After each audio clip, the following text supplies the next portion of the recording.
Thank you, Mr. Speaker. According to Friends of the Earth, there are 33,000 premature deaths a year in the UK linked with air pollution. During the COP26 climate summit, the environmental bill passed through its final stages in this House, and it shamefully didn't include the legally binding targets for air quality that were called for by so many, including hundreds of my constituents in Liverpool West Derby. As the UK retains the COP26 presidency, will it lead by example and bring in the extra measures needed to clean up our air? Mr. Speaker, he raised a very important point, but of course air pollution has reduced significantly since 2010, and our Clean Air Strategy proposes a comprehensive suite of actions required across all parts of government to improve air quality. Lynn Saxby. Thank you, Mr. Speaker. Following on from the success of the North Devon Climate Summit, my constituents are keen to understand how can we empower people to make their own choices on a global scale? Mr. Speaker, can I commend my honourable friend, indeed her constituents, for the success of the North Devon Climate Summit. Every government needs to play its part, and I'm pleased the UK government's Together for Our Planet campaign provides practical advice on how everyone can go one step greener. Thank you, Mr. Speaker. Synthetic aircraft fuels are still in their infancy. Domestically, the government has a tool, the Renewable Transport Fuels Obligation, by which the government can mandate the mixing of synthetic fuels with conventional aircraft fuel, thereby starting the process of making synthetic fuels viable. Is he aware of any similar mechanisms of other countries so we can start with an international agreement on mixing synthetic fuels with aircraft fuels and driving the route to net zero? Come on. Mr. Speaker, as the Honourable Lady knows, the government is putting funding behind sustainable aviation fuels. I'd be very happy to arrange a meeting for her with the Transport Secretary, or indeed a Transport Minister. Final question, Ruth Edmonds. Thank you, Mr. Speaker. Can I particularly welcome the COP outcome relating to deforestation, which saw 130 countries representing 90% of the world's forests pledge to end deforestation by 2030. And can I ask my right honourable friend, how will this be monitored and what steps will be taken if countries don't keep their word? Mr. Speaker, my honourable friend raised a very important point.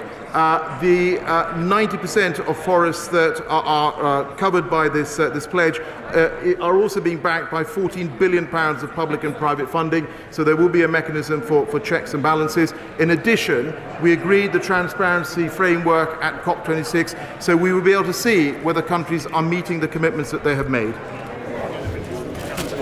Before we come to Prime Minister's questions,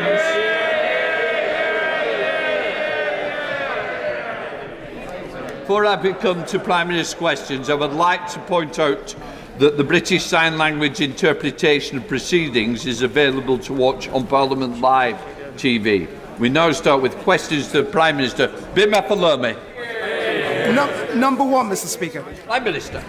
Mr. Speaker, today I'm wearing a purple tie in recognition of the International Day of People with Disabilities this coming Friday. In July, we published the UK's first national disability strategy to help create a society that works for everybody. Mr. Speaker, I know that the thoughts of the whole House will be with those continuing to face disruption caused by Storm Arwen. My right honourable friend, the Secretary of State for Business, Energy and Industrial Strategy, will update the House on the continuing response to Storm Arwen after these questions. Mr. Speaker, this morning I had meetings with ministerial colleagues and others. In addition to my duties in this House, I shall have further such meetings later today. Thank you, Mr. Speaker. The Prime Minister and I have a shared commitment to protecting our natural environment and improving our biodiversity across the country. Indeed, it's why I'm campaigning to extend the Chilterns area of natural beauty towards the southwest of Hitchin.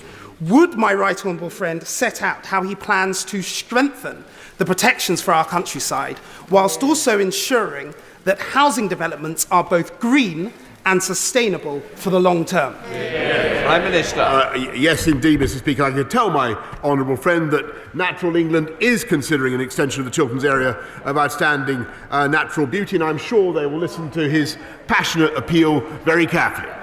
We now come to the Leader of the Opposition, Keir Starmer.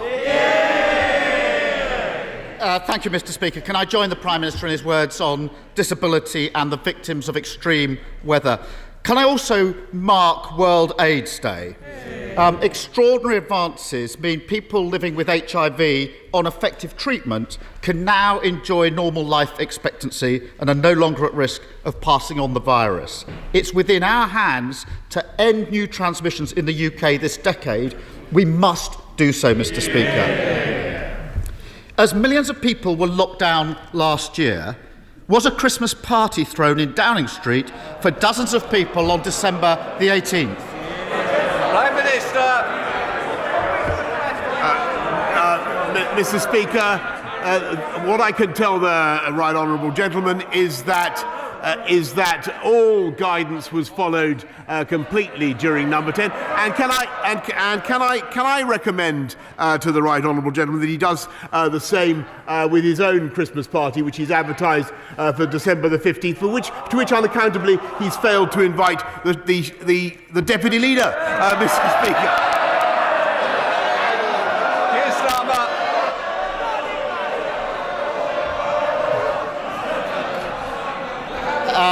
Nice try, but that won't work.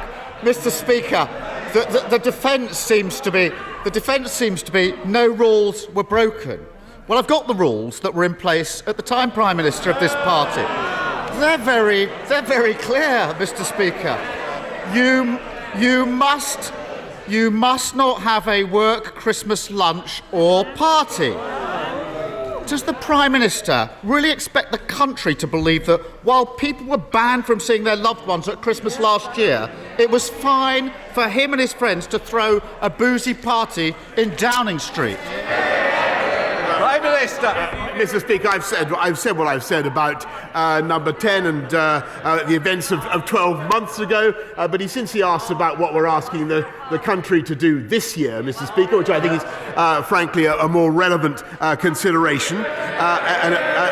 The important thing to do, Mr. Speaker, is not only to follow the guidance which we have set out, but also when it comes to dealing with the Omicron variant, to make sure that, as we've said, that you wear a mask on public transport and in shops, Mr. Speaker, and that you self-isolate if you come into contact with somebody who has Omicron, Mr. Speaker. And above all, what we're doing is strengthening our measures at the borders, but particularly, and I think this will be very valuable for everybody to hear, get your booster, Mr. Speaker. I know the right honourable gentleman is eligible for his booster. I'm not going to ask him, Mr. Speaker, since I'm forbidden to ask him questions, but I hope very much that he's had it. Well, I can tell the Prime Minister I've had mine. Keir Starmer. Mr. Speaker, the Prime Minister says we should concentrate on what he's asking the country to do. We're asking the country to follow the rules. Yep. Now, the Prime Minister doesn't deny there was a Downing Street Christmas party last year. He's not denied it. He says no rules were broken. Both of those things can't be true, Prime Minister. He's taking the British public for fools. And as for following the rules, Prime Minister, it might be good just to look behind you when it comes to the question of masks. As ever, one rule for them, another rule for everybody else. Mr. Speaker, at the last election, the Prime Minister promised to build 40 new hospitals, page 10 of his manifesto. With waiting lists so high, Prime Minister, it's a very, very important commitment. Now, the Cabinet Office and the Treasury have checked on progress, and it's reported that they've reached a damning conclusion. I know the Chancellor would have seen that. They've concluded that the project needs a red flag because it's unachievable. Prime Minister, is that true? Prime Minister. No, Mr. Speaker. We're getting on with... He plays politics and asks for frivolous questions, Mr. Speaker. We're getting on with delivering on the people's priorities, and we're putting record investments into the NHS on top of the 34 billion with which we began, and then the 97 billion that we put in to fight COVID. We, Mr. Speaker, are helping to build another 40 new hospitals with an injection of 36 billion pounds of investment, Mr. Speaker, which that party voted against. Keir Starmer. Well, this is strange, Mr. Speaker, because the government hasn't been denying the reports about the red flag, and they haven't done since, but now the Prime Minister does. There's obviously some confusion on these benches over whether the Cabinet Office and the Treasury think he's on course to break yet another promise, this time on new building of hospitals. So he can clear this up this afternoon. If he's so confident in his answer, why doesn't he publish the progress report in full and let us all see it? Prime Minister. Mr. Speaker, what we're doing is not only building 14 new hospitals, but we are also, and it's incredible that we've been able to keep going throughout the pandemic, Mr. Speaker, but we're also making record investments in our, yes it is, and we're also making record investments in our NHS. We have more doctors, more nurses working in our NHS than at any time in the history of that magnificent organisation. And rather than running down what they're trying to do, Mr. Speaker, and casting doubt on their efforts, he should get behind them, and he should support our booster campaign. Mr. Starmer. Well, Mr. Speaker, there we have it. I deny my hospital building programme has been flagged red as unachievable, but I don't have the confidence to publish the report. Mr. Speaker, the more we look at this promise, the murkier it gets. I've got a document here sent by the Department of Health to the NHS. It's called the New Hospital Programme Communications Playbook. I kid you not. It offers advice, Mr. Speaker, to make it easier to talk about the programme. Now, you might think that everyone knows what a new hospital is. I certainly thought I knew what a new hospital is before I read this document. But this guide instructs everybody to describe refurbishments and alterations on existing hospitals as new hospitals. We can all agree that refurbishments are a very good thing, but they're not new hospitals. So, Prime Minister, how many of the 40 are fix-up jobs on existing hospitals, and how many are actually the new hospitals he promised? Prime Minister. Mr. Speaker, you obviously don't always go around building on greenfield sites. What we are doing is massive. You rebuild hospitals, and that is what we have said for the last 2.5 years, Mr. Speaker. It is the biggest programme of hospital building this country has ever undertaken. It's being made possible by this people's government, and it's in addition to what we're doing with the community diagnostics hubs, Mr. Speaker, and it's in addition to what we're doing in investing in our NHS. And I said it once, but I'll say it again. They had the opportunity to vote for that 36 billion. They turned it down, Mr. Speaker. We're getting on with the people's priorities. They're playing politics. And no wonder so many Tory donors paid so much for that wallpaper last year. It probably told me it's building a new flat. It's the same old story from this Prime Minister, week in, week out, defending the indefensible and broken promises. His mates were found to be corrupt. He tried to get them off the hook. Downing Street throws parties during lockdown. He says, not a problem. He promised there'd be no tax rises. Then he put up tax. He promised there'd be a rail revolution in the north. Then he cancelled the trains. He promised no one would have to sell their home for care. Then along came his working class dementia tax. He promised 40 new hospitals, and even if you count the paint jobs, his own watchdog says he can't deliver it.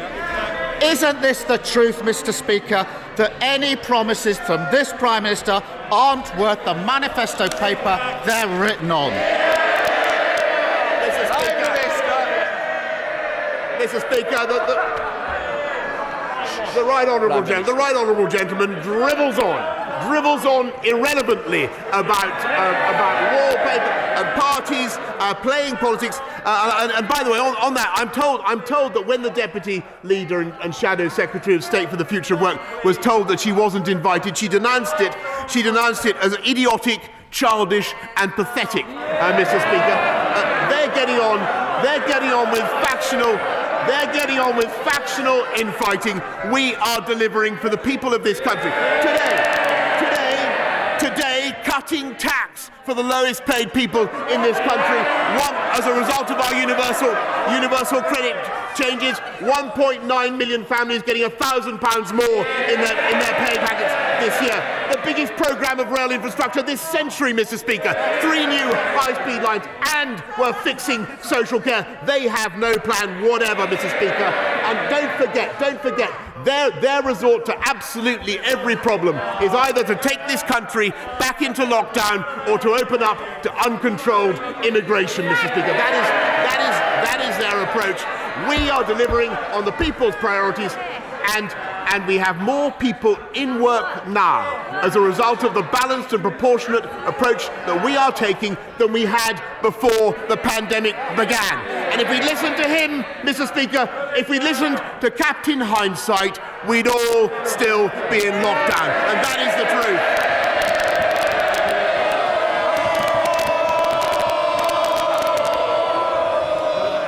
I want to hear to Mr. Rosendale. If you don't, come on, Andrew.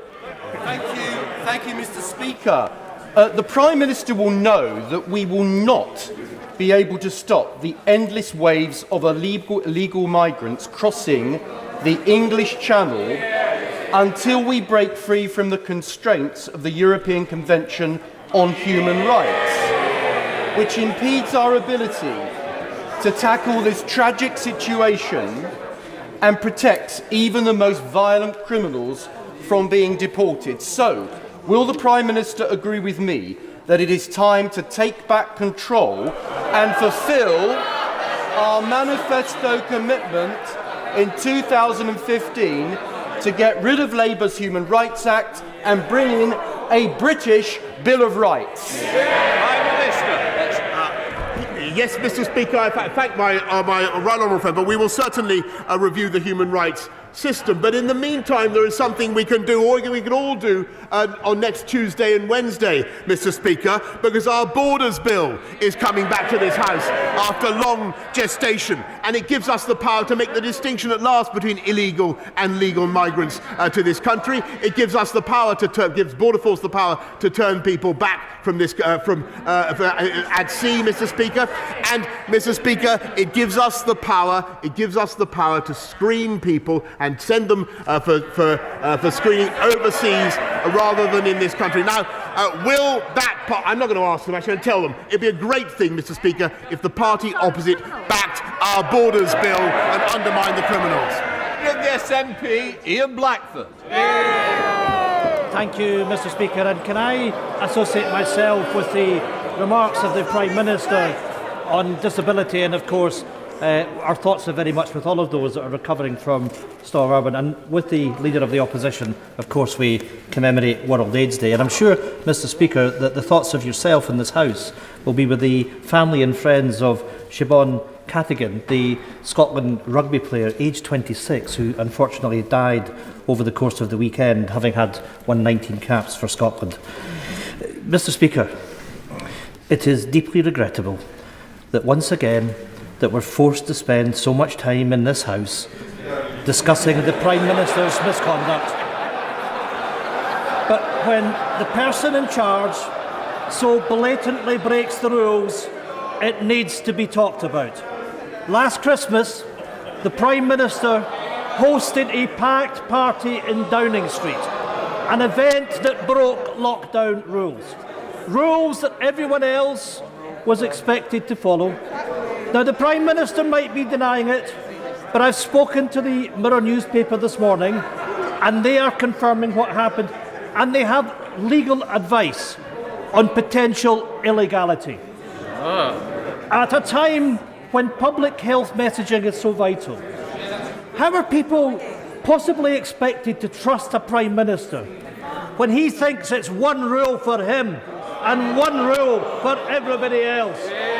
Prime Minister. Well, Mr. Speaker, I think they should concert their line of attack more closely. I've said before that he's talking total nonsense. I think he would have been better off, frankly, saying something about the victims of Storm Arwen in Scotland and what we want to do.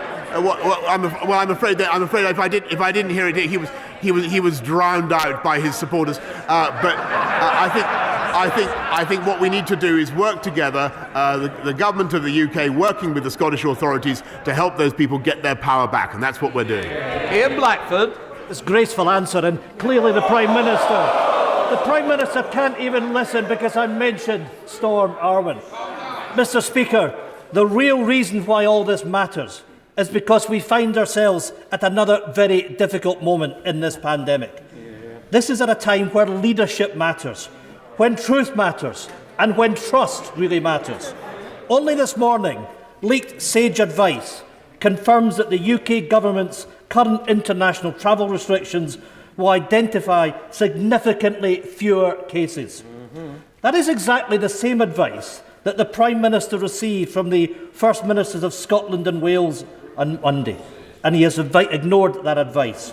Since then, other countries, like Ireland and the US, are moving rapidly on international travel to protect their people.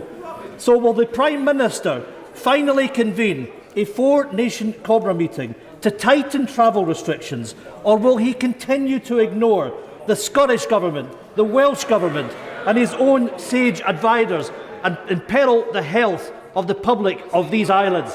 Prime Minister. I thank the right honourable gentleman, and of course we want to work closely with him, and there will be abundant opportunities today and the weeks ahead to concert our activity. But he's simply wrong in what he says about the steps that the government has taken to prevent the seeding of this variant from abroad.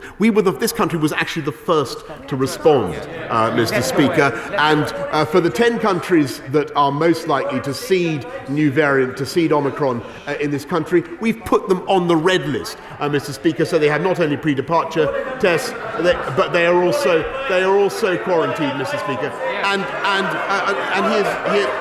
I have to say that he is not right in what he says, and every other country in the world, 100%, I don't mind if he shouts, Mr. Speaker, I will tell him very calmly and quietly, 100% of the passengers arriving from every other country in the world must take a PCR test, and they cannot get out of quarantine, Mr. Speaker, unless they test negative. Those are balanced and proportionate measures designed to protect the British people from the Omicron variant, and that's the right approach to take. John Penrose. Mr. Speaker, Britain has some of the most unaffordable childcare in the developed world, which reduces opportunities for working families, particularly single parents, deepens gender pay gaps, and makes levelling up much harder. So will the Prime Minister meet with me to discuss the proposal in my just published policy paper, Poverty Trapped, for an immediate review to design out these internationally uncompetitive costs, while still delivering a safe and enriching level of care for our children too? Prime Minister. I thank my right honourable friend. He is completely right about the importance of childcare and the transformative influence it can have, and that's why we've spent £3.5 billion in each of the last 3 years on free childcare entitlements, particularly for the most disadvantaged. But I'm always happy to meet my right honourable friend and to discuss his ideas further. Ed Davey. Speaker, farmers across our country are crucial to our nation's prosperity, shown once again through the pandemic. But many are now on the brink. Farmers across the country in villages like Hodnett, Baschurch, Woodseaves and countless others are about to see their payments cut by at least 5% starting this very month. The Prime Minister promised a new support system rewarding more sustainable farming. Yet in the meantime, he seems prepared to see many British farms go bankrupt. There's an easy solution, Mr. Speaker. Stop cutting the current system's essential payments until the new scheme is fully rolled out. Will the Prime Minister do that and help our struggling farmers before it's too late? Prime Minister. Mr. Speaker, I think British food and farming does an absolutely outstanding job, and it is growing the whole time. Last night I met representatives of the UK food and farming industry, which we support and we continue to support with the same level of payments, Mr. Speaker. But what we're also doing is opening up new opportunities for them around the world, and I can tell him that in every single embassy now there is a dedicated expert on supporting UK food and farming exports to the rest of the world. world, which supports 4 million jobs in this country, 4 million jobs in this country, and earns this country £21 billion of revenue. David Collins. Thank you, Mr. Speaker. More needs to be done to tackle the people trafficking gangs that exploit migrants across Europe, promising to get into this country. But does the Prime Minister agree with me that it is totally unacceptable that companies like Facebook allow those smugglers to offer their services on their platforms, not only routes into the country, but also selling them forged British papers in order to aid their access? Does he agree with me that when this House passes the online safety bill, we'll have the power to do more to make companies like Facebook take down content that promotes illegal activity? Minister. I thank the right honourable gentleman. He's absolutely right that too many of these gangs are using social media, and that's why the Online Harms Bill is so important, and it will indeed be of assistance to us in taking down that kind of material. Emma Hardy. Thank you, Mr. Speaker. Women have been left with internal damage and pain that they describe as being like razor blades inside them. Many have lost their careers and some have even lost their lives. It is impossible to know exactly how many women are left suffering. So why will the Prime Minister not give these mesh-damaged women the redress that they were recommended in the Cumberledge report? Prime Minister. I'm very grateful to her, and she raises an extremely important issue, and one that I know has caused a phenomenon that has caused huge distress to many, many women in this country. We published the Cumberledge report. If there's anything more that we can do, I'm certainly willing to look at it. I'm grateful to her for raising it. Brendan Clark-Smith. The levelling up agenda has already changed so many areas of our country for the better. And in my constituency, in Worksop particularly, our town centre is in desperate need of regeneration and to finally solve our flooding problems. But unfortunately, my council in Bassetlaw missed the deadline for the latest round of grants. Labour on council. What can this government do to help support areas like mine who have struggled with their bids in order to make sure they are successful the next time around? I thank you I thank my honourable friend very much. Well, the step number one is to vote out those dozy Labour councillors, Mr. Speaker. But I can tell him and I thank him for the excellent representation he gives to Bassetlaw, Mr. Speaker. And I can tell him the second round of bidding for the Levelling Up Fund will open in the spring of next year. Thank you, Mr. Speaker. Between 2010 and 2019, West Midlands Police lost 2,221 officers, whilst the force should receive an additional 1,200 new recruits by 2023 via the Police Uplift Programme. That still leaves a shortfall of 1,000 officers. This lack of frontline police has left the force stretched and under significant pressure, with officers actually telling me there are simply insufficient resources to investigate every crime. Will the Prime Minister commit to providing West Midlands Police with a fairer funding deal to ensure the force can return officer numbers back to 2010 levels? Mr. Speaker, I thank her for drawing attention, and I thank her. I thank the police officers in the West Midlands, but I thank her for drawing attention to what we're doing to increase the number of police officers, because we are on track. Of our 20,000 that I pledged on the steps of Downing Street 2.5 years ago, Mr. Speaker, we've already recruited another 11,000, and I'm proud to say that our police officer workforce is more representative of the whole of this country, with more women, more people from ethnic minorities than ever before. Thank you, Mr. Speaker. Last week, the Chief Minister of Gibraltar, the Honourable Fabian Picardo, appeared before the European Scrutiny Committee and gave evidence about the continuing negotiations between Gibraltar and the European Union on their future relationship.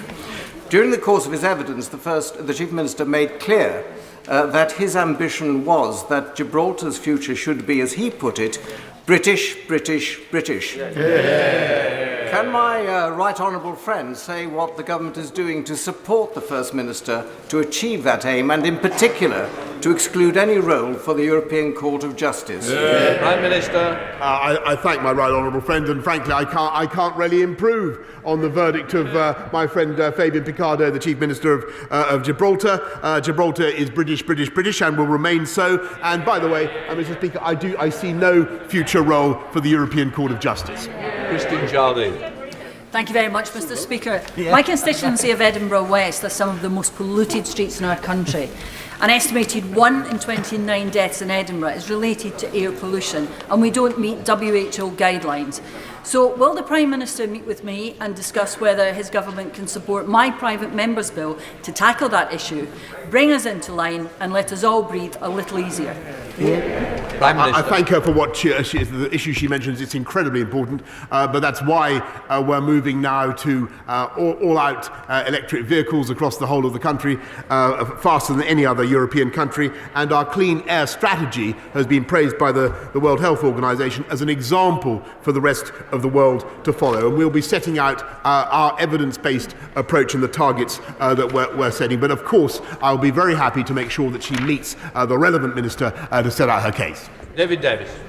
Thank you, Mr. Speaker. Last month, the drug company Pfizer announced a successful trial of a new treatment called Paxlovid. The trial showed the drug to be roughly 90% successful at stopping death or better. The vaccine strategy today is an enormous success, but it leads to a never-ending biological arms race against the mutating virus. As a supplement to the vaccine strategy, this treatment will allow governments around the world to avoid the need for future emergency restrictions. What's the government doing in the short term to secure supplies of this revolutionary treatment, and in the long term to enable factories to be built here to produce it in Britain? Prime Minister. I thank him very much, and he's spot on. Of course, the rollout of Paxlovid within the UK, within the NHS, will depend on approval by the MHRA, but the government has, as a precaution, already invested in hundreds of thousands of courses of that drug. Jessica Moore. Thank you, Mr. Speaker. Wales has 11% of the UK rail network, yet only receives 2% of UK rail enhancement funding, and as reported in Wales Online, will be denied billions of consequential funding from HS2. So having under-delivered on rail in the north, having under-delivered on rail in Wales, why should anyone trust this government to deliver on its promises? I'm afraid she's completely failed to look at what Sir Peter Hendy set out in his union connectivity review, a fantastic agenda for change and improvement, particularly in Wales, and particularly on the North Welsh corridor, where I think the railway links deserve to be improved and will be improved under this government. Tom Randall. Mr. Speaker, getting investment into Gedling is important, and at the previous PMQs I put aside my political differences with Labour-run Gedling Borough Council to champion its Levelling Up Fund bid, which, like other funding bids it's made, was sadly unsuccessful. So does my right honourable friend agree with me it's important that councils like Gedling now take stock and learn from this experience? And can you confirm that help from government will be available to do that, so that in future, hopefully, Gedling and other councils will be able to make more successful bids? Yes, of course, Mr. Speaker. We're very happy to help Gedling and other Labour-run councils to get their act together where necessary, and to put those bids in. And just to remind him, more Levelling Up Fund bids come due in the spring of next year, and I wish Gedling well in their future bids. Imran Hussain. Mr. Speaker, my grandfather, along with thousands of others, came to this country 70 years ago, working 7 days a week in squalid conditions to help rebuild this country. Yet now the Home Secretary's Nationality and Borders Bill means she can revoke our British citizenship and deport us for even the most minor wrongdoings. Given the government's and the Home Office's horrific track record with their treatment of minorities, the hostile environment and the Windrush scandals, let me ask the Prime Minister the burning question that is now on the lips of everyone from a BAME background right across the country. When is he coming for me? I think that the honourable gentleman opposite should look at the Conservative front bench today, and he should withdraw what he's just said, Mr. Speaker. He should withdraw it.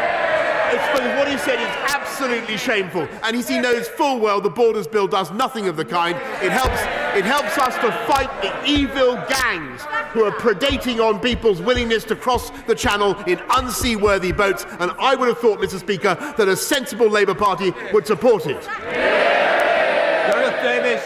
Thank you, Mr. Speaker. This Saturday is Small Business Saturday, and I'm proud to represent some fantastic local businesses like K's of Grantham, the Stamford Notebook Company, and the Bourne Bookshop. This government has provided unprecedented support throughout the pandemic. Can the Prime Minister assure me that his commitment to our high streets will continue long into the future?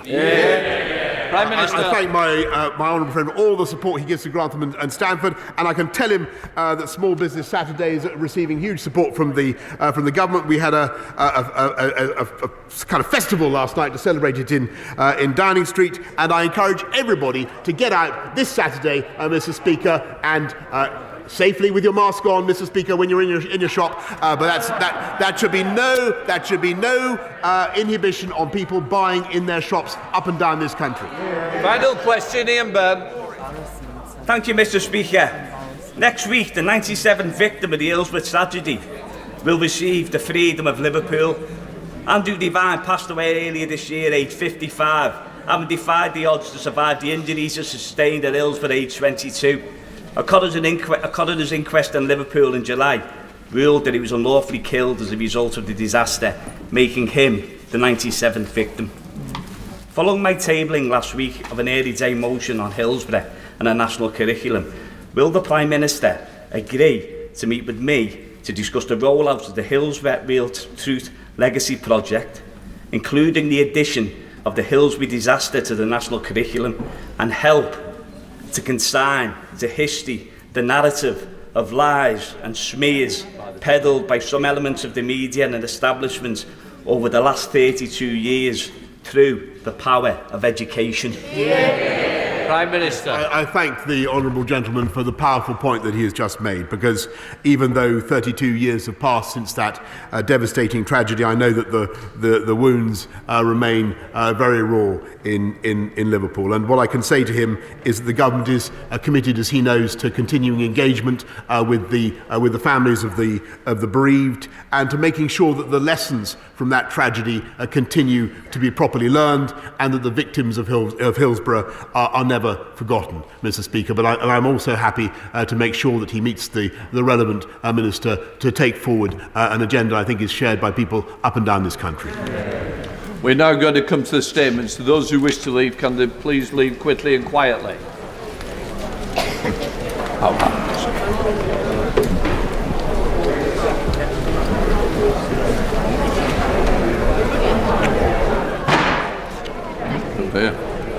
Yeah, don't worry. All right, Tom, we got through. Rosie, put that phone down. I know, she's got the phone on.